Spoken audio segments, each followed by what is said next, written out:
निरंतर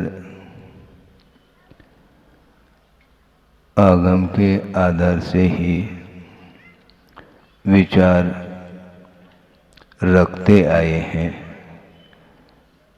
चाहे गोटिका हो, चाहे शेफरा हो, चाहे जबलपुर हो, चाहे अन्यत्र कहीं भी हो। आगमकारों का और गुरुओं का एक ही कहना है कि संसार में यदि कोई सारभूत वस्तु है, वो कौन सा है? वो लौकिक क्षेत्र में बहुत कुछ, क्या सारे सारे सारभूत नजर आ सकते हैं, किंतु परमार्थ क्षेत्र में सारभूत कोई वस्तु है तो वह आत्म तत्व है, क्योंकि आत्मा के पास ही वह शक्ति विद्यमान है। ज्ञेय पदार्थ अनंत हैं, किंतु जानने की क्षमता मात्र ज्ञान में है। आत्मा ज्ञान गुण के माध्यम से स्वरूप का बोध उसे हो जाता है।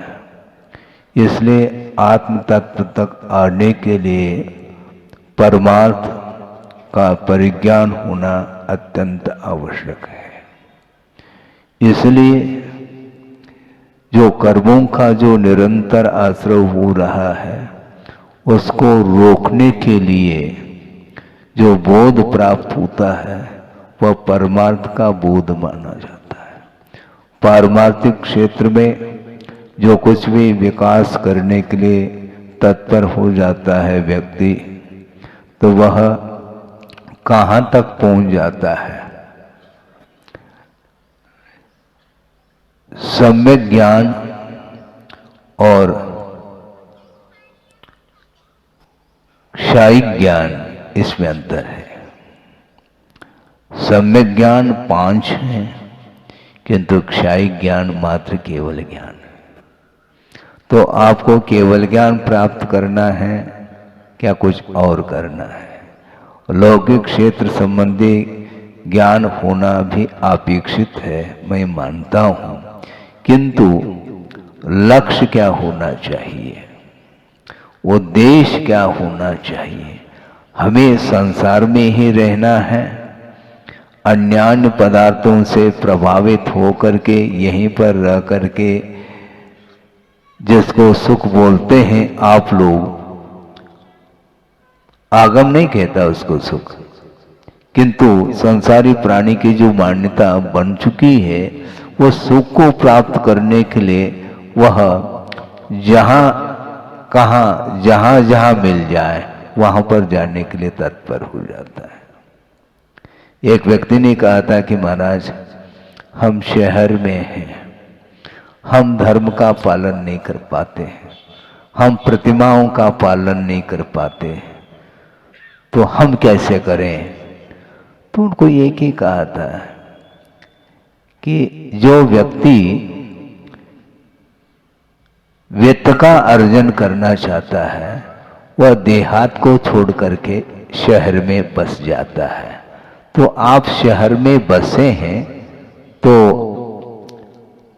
ये अच्छा होगा कि आप देहात में आ जाएं।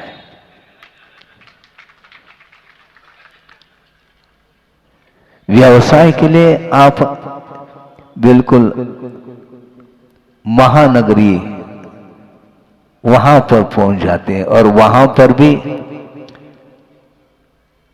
चौराहे पर चुनते हैं, जहां पर लाखों की तादाद में जनता आती रहती है। वहां पर यदि वह दुकान खोल दी जाए तो वह अच्छी स्पीड से चलेगी, रफ्तार से चलेगी। यह दिमागी तो है। तो धर्म की उपासना करने के लिए, समीचीन आचरण का पालन करने के लिए, धार्मिक संस्कार को और उन्नत बनाने के लिए आपको देहात आना पड़ेगा।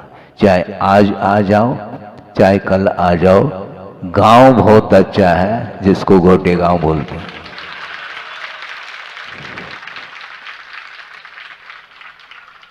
गांव का समर्थन कर रहा हूं, ये ध्यान रखो। सुनो, अब बीच में नहीं। हाँ, 10-12 दिन मुझे भी गांव में रहने का ही। आप सोचो, गुरुदेव ने पूरा का पूरा लगभग समय देहातों में व्यतीत किया और ज्यादातर सिद्ध क्षेत्र और अच्छे क्षेत्र में ही उन्होंने साधना की है और संघ के लिए भी साधना कराई है। ऐसा क्यों है? क्योंकि शहरी वातावरण में वो पूर्णतः राग का वातावरण है। राग की चरम सीमा वहां पर देखने में आती है। वहां पर रह करके हम अपने परिणामों को पवित्र बनाना चाहें तो वह क्षेत्र उपयुक्त नहीं है। इसलिए उन्होंने चुना कि जहां पर संयम का अनुपालन सुचारू रूप से हो और परिणामों में उज्ज्वलता आए, ऐसे प्राकृतिक वातावरण को चुनते हैं। वहीं पर जाकर के साधना में वृद्धि होती है। इसलिए हमें ज्ञान को प्राप्त करना है, किंतु कौन सा ज्ञान प्राप्त करना? सम्यक ज्ञान को प्राप्त करना है और उसमें भी केंद्र में केवल ज्ञान को प्राप्त करने का एक उद्देश्य है, क्योंकि वह ज्ञान कभी भी डिलीट नहीं हो सकता। क्षायी ज्ञान माना जाता और परफेक्ट है, वह पूर्ण ज्ञान माना जाता है।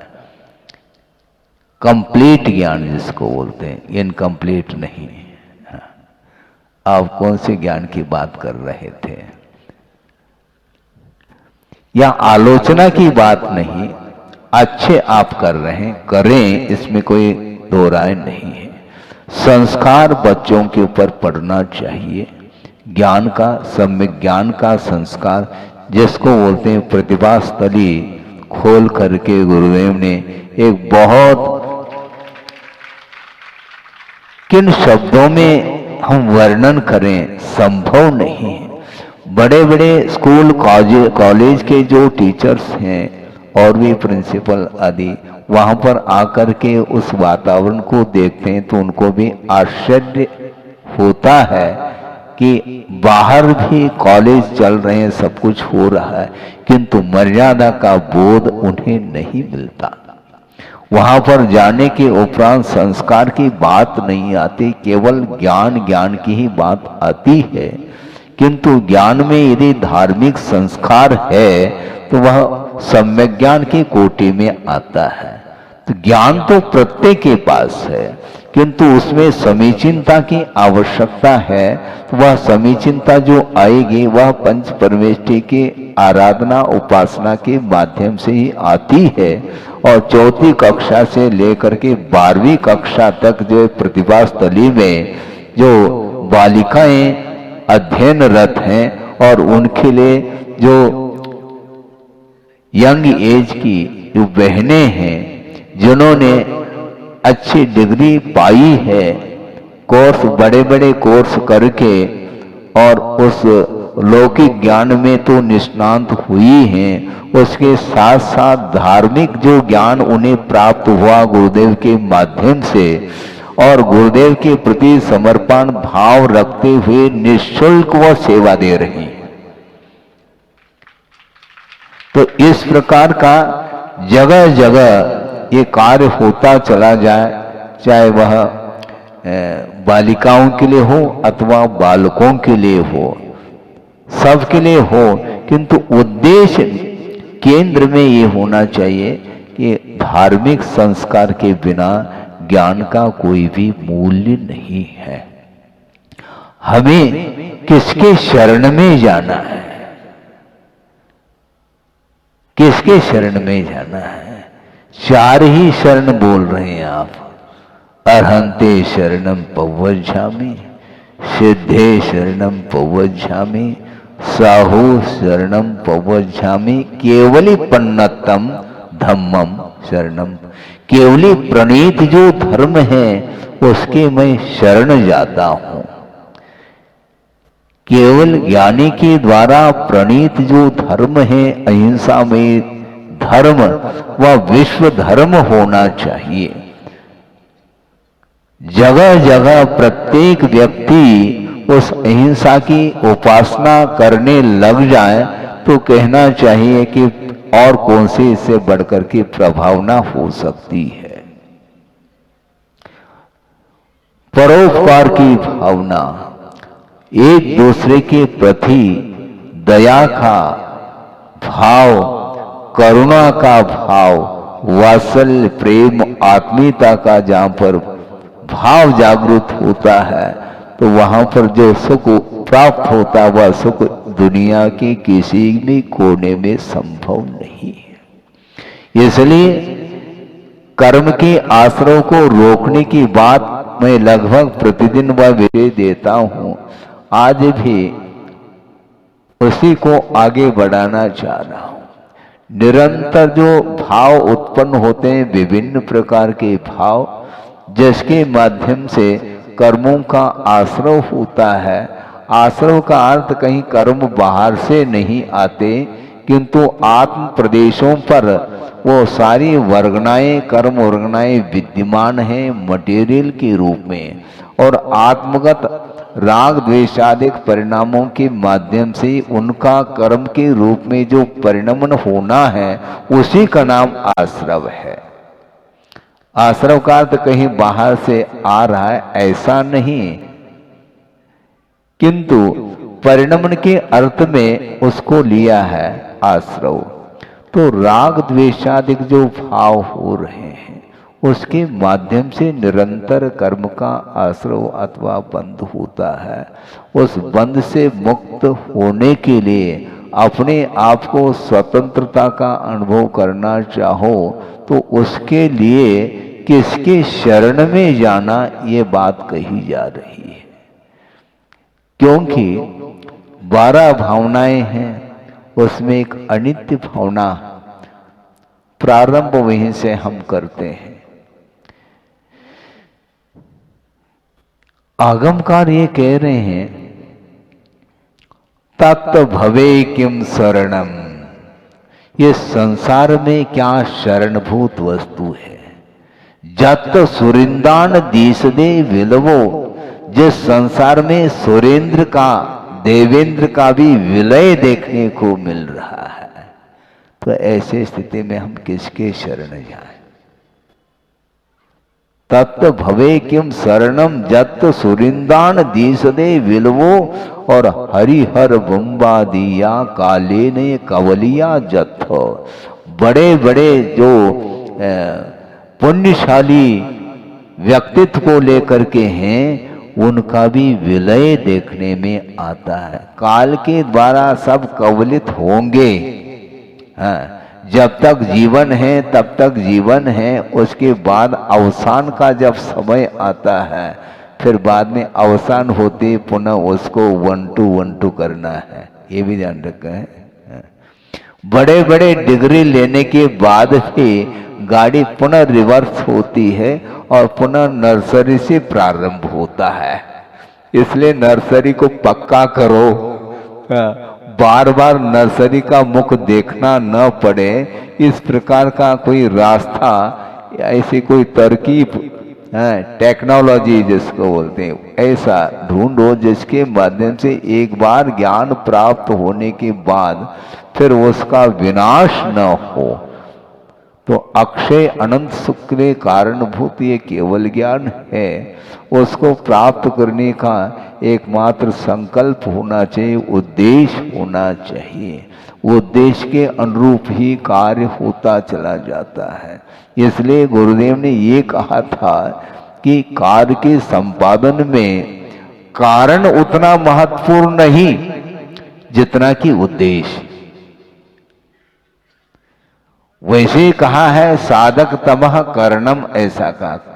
कारण जो होता है वह साधकतम होता है, किंतु इससे भी महत्वपूर्ण विषय है किमर्थम, ये किसके लिए ज्ञान प्राप्त करो, कोई बाधा नहीं, किसके लिए क्यों करें। एक व्यक्ति आए, महाराज हमारी बहुत दिन की भावना और उत्कंठा है, स्वाध्याय करने की लगन हमारे अंदर है, कहां से मैं प्रारंभ करूं। तो गुरुदेव ने कहा बहुत अच्छी बात है, स्वाध्याय करने वाले लोग कम हो रहे हैं, आपकी भावना बहुत अच्छी है, लेकिन मैं अपनी तरफ से ये पूछना चाहता हूं स्वाध्याय क्यों करना चाहिए, स्वाध्याय के पीछे लक्ष्य क्या है, उद्देश्य क्या होना चाहिए। स्वाध्याय के माध्यम से ज्ञान प्राप्त करने से विवेक जागृत होता है, और विवेक यदि जागृत नहीं हो रहा है तो वह ज्ञान सम्यक ज्ञान की कोटि में नहीं आ सकता।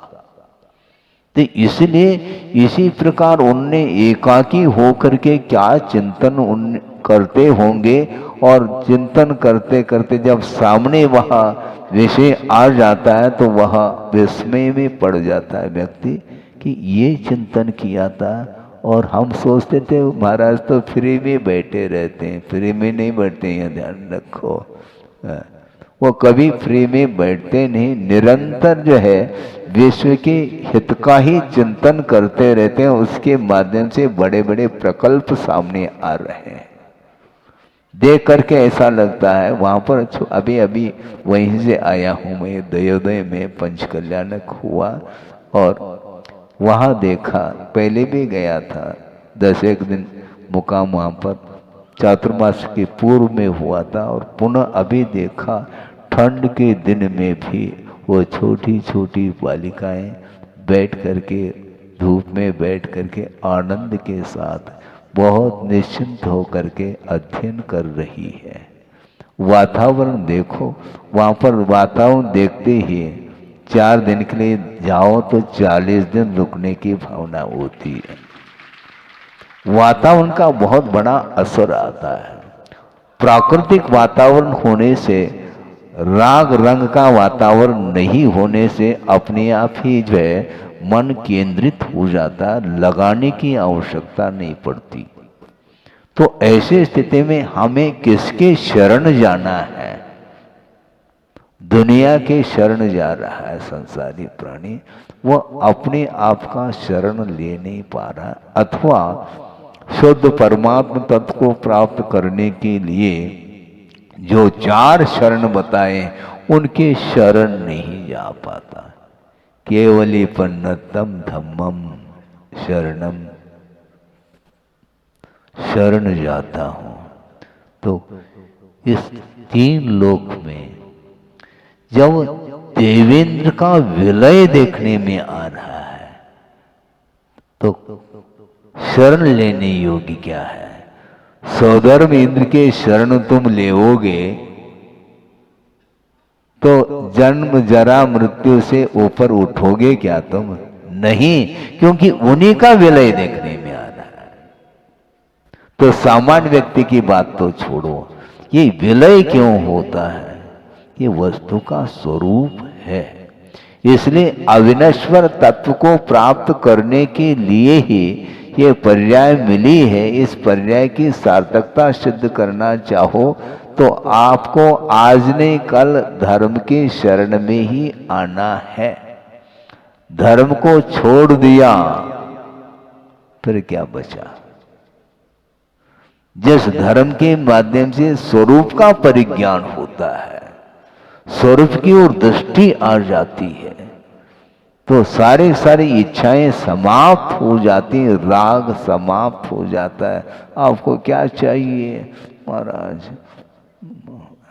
हमें तो वही चाहिए जो अभी तक अच्छा लगा। अब सोचो, धर्म की परिभाषा बहुत संक्षिप्त परिभाषा दी है गुरुदेव ने। एक व्यक्ति आए थे, महाराज हमें बहुत जल्दी है, और अत्यंत संक्षेप में धर्म का स्वरूप सुनना चाहते हैं आपके मुख से, तो अच्छी बात है। जल्दी है, कोई बाधा नहीं, बहुत ही संक्षेप में मैं बता रहा हूं। आज तक संसारी प्राणी को जो अच्छा लगा है वह अधर्म है, और आज तक जो अच्छा नहीं लगा वह धर्म है। इससे संक्षिप्त परिभाषा धर्म की और कौन सी हो सकती, मुझे बताओ। मैं वहीं बैठा था प्रवचन में, सुन रहा था, देखो ये कितने, ये सूत्र है। अभी तक क्या अच्छा लगा? राग अच्छा लगा, वही अधर्म है, और राग का अभाव करना धर्म है। तो क्या अच्छा नहीं लगा? वीतरागता अच्छी नहीं लगती संसारी प्राणी को। हाँ, धर्म की चर्चा करने के लिए बैठ जाए तो बहुत जल्दी वो ऊब जाता है, ऐसा लगता है कि जैसे सफोकेशन हो रहा हो उसको, ऐसा होता है। क्यों? उसके अनादिकालीन राग के ही संस्कार है, इसलिए वह वीतरागता उसको भाती नहीं, रुचती नहीं है। और जहां पर राग है, निश्चित रूप से उससे भिन्न भूत वस्तु के प्रति द्वेष अवश्य है, क्योंकि सापेक्ष है। कथन जो भी होता है वह सापेक्ष होता है। दिन कहना, इसका अर्थ उससे विपरीत रात भी कोई वस्तु है। रात और दिन ये दोनों परस्पर सापेक्ष हैं। उसी प्रकार धर्म और अधर्म, और धर्म का महत्व भी अधर्म के कारण ही, ध्यान रखो। हाँ, मूल्य बढ़ जाता है अपोजिट वस्तु के कारण, और उसकी रक्षा भी करना चाहता है वो। दूध की रक्षा किससे करना? नमक से। नमक की डली भूल से भी गिर गई, बस फिर छना हो जाएगा, फट जाएगा वो दूध है? इसलिए अपोजिट तत्व से बचाओ, उसको संरक्षण की आवश्यकता है। तो उसी प्रकार धर्म की रक्षा यदि होगी तो हमें अधर्म से बचना है, तब धर्म की रक्षा होगी। राग से बचना है, तब वीतराग धर्म सामने आता है। इसलिए जब देवेंद्र का भी जब विलय देखने में आ रहा है, तो हम किस वन के मूली हैं? हमारे पास है क्या? कुछ भी नहीं है। सब कुछ विनाश को प्राप्त होने वाला है। पर्याय की विवक्षा से, अवस्था के अपेक्षा से वस्तु का यह विनाश होता ही रहता है, किंतु जो द्रव्य है, पदार्थ है, वो ओरिजिनल, उसका कभी भी अभाव नहीं हो सकता। इस मनुष्य पर्याय का अभाव होगा ये निश्चित है। दूसरी पर्याय मिलेगी, या देव पर्याय मिलेगी अथवा अन्य गति संबंधी पर्याय मिलेगी। तो इस प्रकार ये तरंग की भांति ये उत्पन्न होना और मिटना ये निरंतर जारी है। इसलिए जब तक पूर्णतः विनाश न हो इस पर्याय का, उसके बीच में ही कुछ करके गुजरना चाहिए। तो अच्छा करेंगे तो अच्छा मिलेगा, और नहीं है तो जो है सो वही। तो इसीलिए किसके शरण जाना चाहिए? किंतु रागी संसारी प्राणी राग की शरण में ही जाता है। लोभ उसको बार बार सताता है। हाँ, और लोभ के कारण वह मान सम्मान को भी भूल जाता है। अरे इससे क्या मिलने वाला, पेट थोड़ी भरता है, हमें सम्मान की आवश्यकता नहीं है, हमें तो बस पैसा चाहिए। बस किसी भी जैसे तैसे भी मिले पैसा, उसके लिए वो लगा हुआ है। हाँ? और कभी कभी उसके अंदर उदारता भी आती है, तभी उधार देता है। उधार इसलिए दे रहा है कि भैया कम उधार देंगे तो निश्चित रूप से ग्राहकों की संख्या बढ़ेगी। ये भीतर लोभ है। इसका नाम वह निर्लोभी है ऐसा नहीं, लगता ऐसा है। वो ग्राहक आते अभी वह माल को लिया नहीं, लेकिन उसकी पहले ही व्यवस्था उसकी कर देता है, भैया कुर्सी तैयार करके रख लो। वो आते ही कुर्सी पर बैठ जाता है, चाय मंगाओ, वो मंगाओ, वो क्या चाहते हैं उसके अंदर पूरी फुल व्यवस्था, लेकिन वो बढ़िया है फुल, उसको निकाल देता है वो।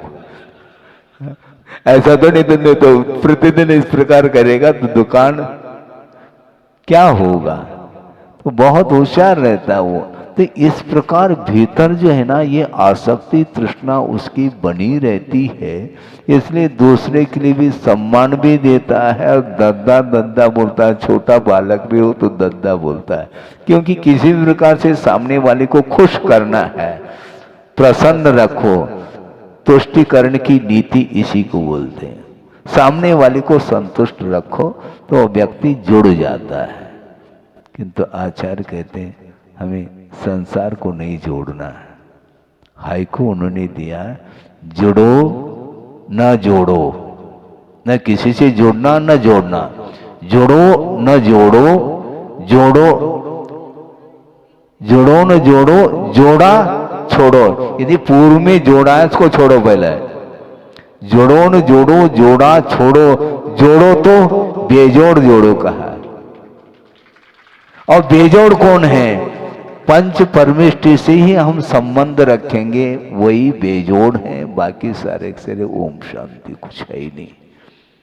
संसारी प्राणी राग के कारण किसी के साथ मित्रता रखता है, मित्रता का व्यवहार करता है, वह पार्टनरशिप है। कब तक वह पार्टनर रहता है? जब तक तालमेल है, नहीं तो समाप्त। यदि मान लो 1% भी यदि तालमेल में गड़बड़ी है तो वह मित्रता टूट जाएगी, वह मित्र रह नहीं सकती। वह पार्टनर को अलग कर दे, भैया हमें नहीं करना। वो घुमा फिरा करके उसको अपने आप को पृथक कर लेता है, क्योंकि जिस उद्देश्य को लेकर के हमने संबंध रखा था उसमें कोई लाभ नहीं, प्रॉफिट नहीं। वो इनकम चाहता है। इनकम का क्या अर्थ है? कम। हाँ, आने दो, भीतर आने दो। इनकम, कम इन, कम इन अर्थात भीतर आ जाओ। भीतर आना ही इनकम मानता है वो। बस इतना वो अलर्ट रहता है, इसलिए उसके लिए सम्मान वो ये इससे कोई प्रयोजन नहीं। इसलिए बाहरी वस्तुओं के प्रति जब तक हमारा आकर्षण बना रहता है तब तक उसकी धारणा यही बनी रहती, यही मेरे लिए शरण है, ये परिवार ही मेरे लिए शरण है, ऐसा मानता है। जबकि उसका विलय होना है।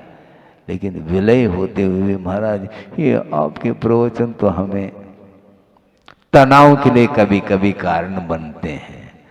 तनाव नहीं है, नाव में बैठो। तनाव क्यों? क्योंकि वस्तुतः ये 4 ही शरण है। अन्य जो भी पदार्थ है वो हमारे लिए शरणभूत नहीं है। इस प्रकार दिव्य वाणी है ये, जिनेंद्र भगवान की वाणी।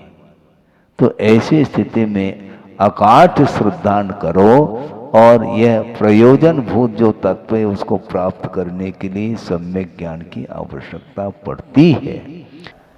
वो मुस्कान ले रहा है, ये क्या बात है?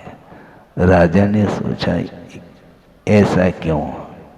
तो क्यों क्या? अब क्यों मत पूछो। अब तर्क के लिए कोई गुंजाइश ही नहीं। माता पिता के शरण में था, उन्हें शरण दिया नहीं। अब आपके पास मैं आया हूं और आप भी मेरे लिए शरण नहीं देंगे, क्योंकि घोषणा आप कर चुके हैं। तो ऐसी स्थिति में रोने से क्या लाभ है? हमें अब रोना धोना कुछ नहीं, जो होगा देखा जाएगा। और उसको अच्छे ढंग से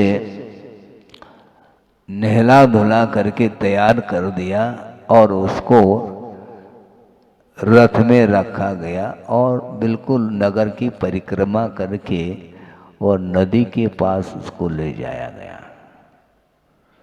अब बलि चढ़ाएंगे और उस समय उसके मन में भाव आया, थोड़ा मुझे सोचने दो, थोड़ा वक्त दो।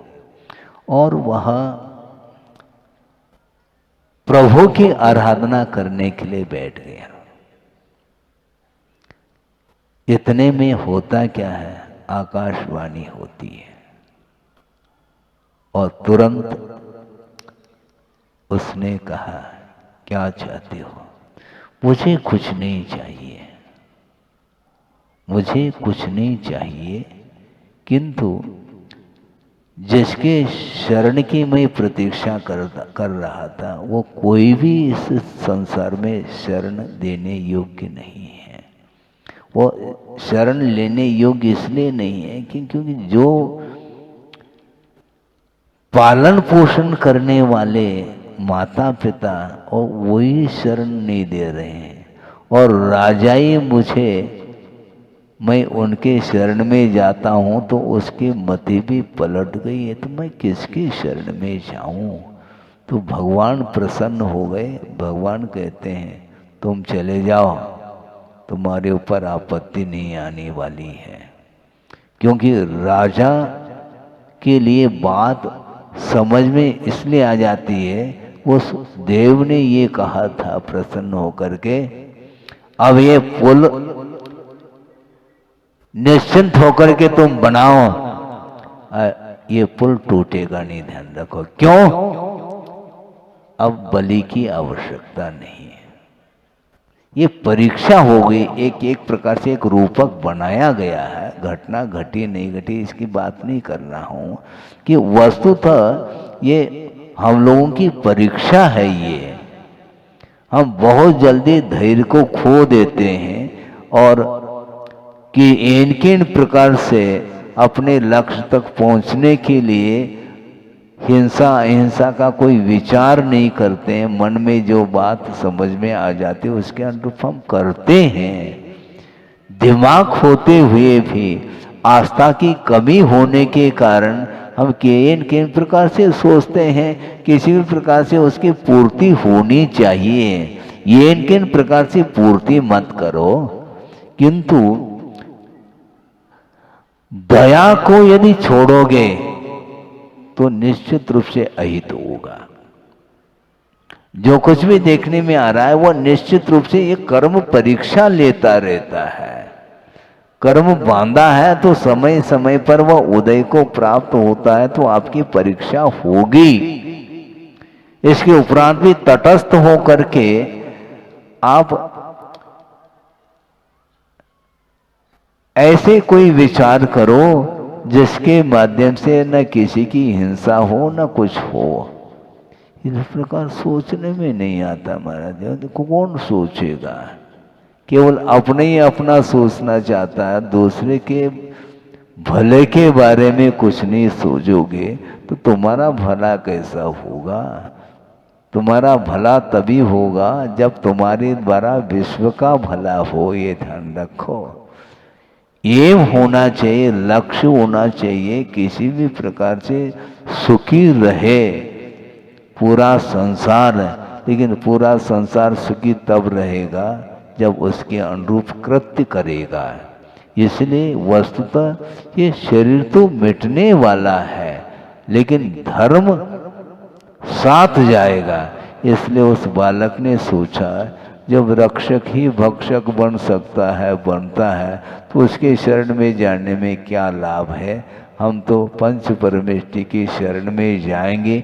इस प्रकार जब भाव उसके भीतर जागृत हो गए तो बस जीवन बच गया उसका। बचाने वाला कौन है? कौन बचाता है? वो बचाने वाला कोई नहीं, वस्तुतः अपने कर्म ही इस प्रकार के किए हैं और अपने कर्मों को ही डाइवर्शन देना है। रागादि कालोच भाव के माध्यम से जो पाप का अर्जन होता है वो सारे सारे पाप कर्म पुण्य के रूप में परिवर्तित हो सकते हैं विशुद्धि के माध्यम से और पंच परमेष्टि के आलम्बन लेने से ही इस प्रकार वह पतित जीवन भी पावन हो सकता है। पावन कौन करेगा? आपको स्वयं करना है, क्योंकि आपके द्वारा कृत्य है। हाँ, उसको आपको ही परिवर्तित करना है। पाप का फल जब सामने आता है तो उस समय आंखों में आंसू लाने से कोई सुनने वाला नहीं, कोई पार लगाने वाला नहीं, क्योंकि तुमने दूसरे को पार नहीं लगाया तो तुम्हें कौन पार लगाएगा? दूसरे के प्रति दया का भाव तुमने नहीं रखा तो तुम्हारे प्रति कौन दया का भाव रखेगा?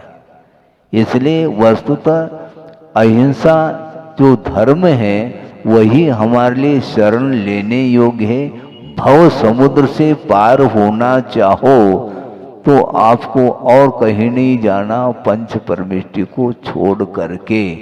ये सारा विषय इस प्रकार का धार्मिक बोध लौकिक ज्ञान के द्वारा नहीं मिल सकता।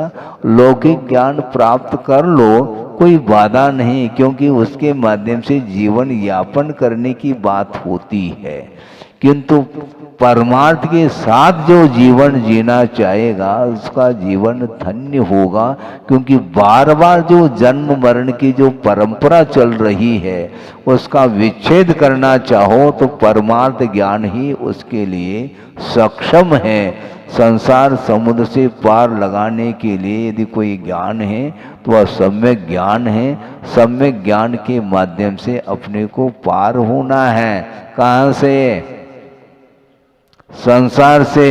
तो संसार से पार होना है तो पहला गोटे गांव को छोड़ना पड़ेगा। महाराज अभी तो आपने गांव का समर्थन किया था, बिल्कुल किया था। जब आपके पास सम्यक ज्ञान आ गया, वो सम्यक ज्ञान की सुरक्षा करना चाहो तो गोटे गांव के प्रति जो ममत्व भाव है उसको भी छोड़ना पड़ेगा, नहीं तो सम्यक ज्ञान पुनः डाइवर्शन ले सकता है। भारी समस्या है महाराज, आप बिल्कुल छुड़ाने के लिए तत्पर हैं। हम बिल्कुल, आप छोड़ना चाहेंगे तो हम उसका समर्थन करते हैं, नहीं छोड़ना चाहेंगे तो फिर हम कभी भी मोह नहीं हो सकता गोटे गांव वालों से। महाराज गोटे गांव के लिए आशीर्वाद दे दो। गोटे गांव के लिए क्या आशीर्वाद दें? उसने नमस्तु थोड़ी किया, गोटे गांव वालों ने नमस्तु किया, इसलिए उनके लिए आशीर्वाद दिया हमने। ये ध्यान रखो। अगवानी करने के लिए कौन आता है? गोटे गांव वाले आते हैं, गोटे गांव नहीं आता। वो स्थान विशेष का नाम है, इसलिए स्थान विशेष के प्रति हमारा कोई लगाव नहीं, किंतु जो मुमुक्षु भव्य जीव हैं, कल्याण करना चाहते हैं, तो उसके लिए समय दिया जाता है। और इस प्रकार नए नए प्रसंगों को लेकर के आपके सामने आत्म तत्व की चर्चा की है, धर्म की चर्चा की है। इसलिए धर्म ही आलम्बन लेने योग्य है, उसको छोड़ करके और कोई भी वस्तु आलम्बन लेने योग्य नहीं है। इस प्रकार अटूट श्रद्धा यदि होगा तो निश्चित रूप से संसार से पार हो सकते हैं। पार होने के लिए आप तत्पर हो तो अच्छा है, नहीं है तो जो तत्पर होगा उसका कल्याण हो सकता है। हो इस पवित्र भावना के साथ अहिंसा परमो धर्म की जय।